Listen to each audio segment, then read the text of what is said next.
சென்னைக்கே பக்கத்துல இருக்கிறது. ரொம்ப அற்புதமான ஊர். பெருமான் சயன திருக்கோலத்தில் எழுந்துள்ளிருக்கார். இவர் ஒரு ராகவன். ஏற்கனவே விஜயராகவன் சேவிச்சுட்டோம். இப்ப வீரராகவன் சேவிச்சாகணும். ராகவன்னா ரகுகுலத்துல பிறந்தபடியால் ராகவன். ராமனைத்தான் ராகவன் சொல்லுவா. விஜயராகவன்னா வெற்றி பெற்று கொண்டே இருக்க ராகவன். வீரராகவனால் எத்தனை பேர் போரிட எதிர்த்து வந்தாலும் துளியும் கலங்காமல் வீர சௌரிய பராக்கிரம எல்லாத்தோடையும் போரிடக்கூடிய ராமன் வீரராகவன். ஆனா ராமன் இங்க போரிடுறதுக்காக இருக்கல, நின்றுட்டு இருந்தா தானே ராமன் சடப்படுவார். இங்க ராமன் சயனிச்சுட்டார். ராமன் சயனிச்சிருக்காரா? கேள்விப்பட்டதுலயே வில்லு வாழெல்லாம் முடிச்சு நின்றுட்டு இருப்பாருனால் இங்க யுத்தம் எல்லாம் முடிஞ்சு போச்சு. ரொம்ப ஆச்சரியமான சன்னிவேசம். ரொம்ப சாந்தமா திருப்தியா ராகவ பெருமாள் சயனிச்சிட்டு இருக்கார். திருவள்ளூர் பொதுவா நாம சொல்றது திருவள்ளூர். ஆனா உண்மையில அது திருவள்ளூர் இல்லை. திரு எவ்வுள் ஊர். எவ்வுள் ஊர். எவ்வுள் எந்த இடத்துல நாம் படுத்துக்கணும் அப்படின்னு பெருமாள் கேட்டிருக்கார். கிங்கிருகம் கிங்கிருகம்னு சொல்லுவார்கள். பெருமானுக்கு கிங்கிரிகேசன் திருநாமம். திருவெவ்வளூர்னு சொல்லலாம், திரு எவ்வுள் என்று சொல்லலாம்.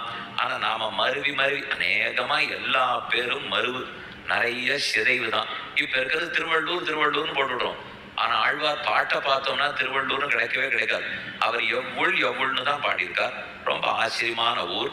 வைத்திய வீரராகவ பெருமாள். நமக்கு என்ன வியாதி இருந்தாலும் அந்த க்ஷேத்திரத்தினுடைய புஷ்கரணி ஹிருத்தாப நாசினின்னு பேர்.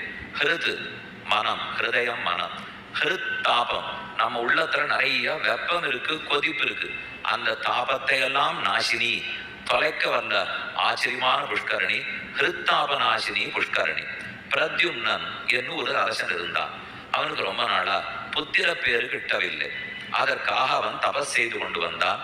தை மாசம் அமாவாசை அன்று பெருமாள் இந்த இடத்துல அவனுக்கு காட்சி கொடுத்தார்.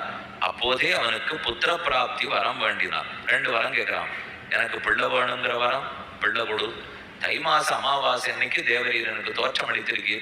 இதே போல இந்த நாள்ல வர்ற எல்லா பக்தர்களுக்கும் தேவர் தரிசனம் கொடுக்கணும். அதனால இன்னைக்கு தை அமாவாசை அன்னைக்கு ஹிருத்தாபநாசினியில நீராட வர்றவா 1,00,000 பேர்.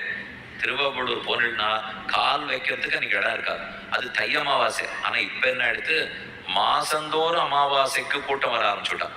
ஏன்னா அந்த புஷ்கரணியில் வெல்லம் கரைப்பதுன்னு ஒரு வழக்கம் வச்சுருக்கா. நம்ம வெல்லம் வாங்கிட்டு போனோம். அந்த வெள்ளத்தை மெதுவா அதில் கரைச்சி விட்டா வியாதி அத்தனையும் போக்கி கொடுக்குங்கிறது ஐதிஹ்யம். நாளை ஹிருத்தாபநாசினி புஷ்கரணி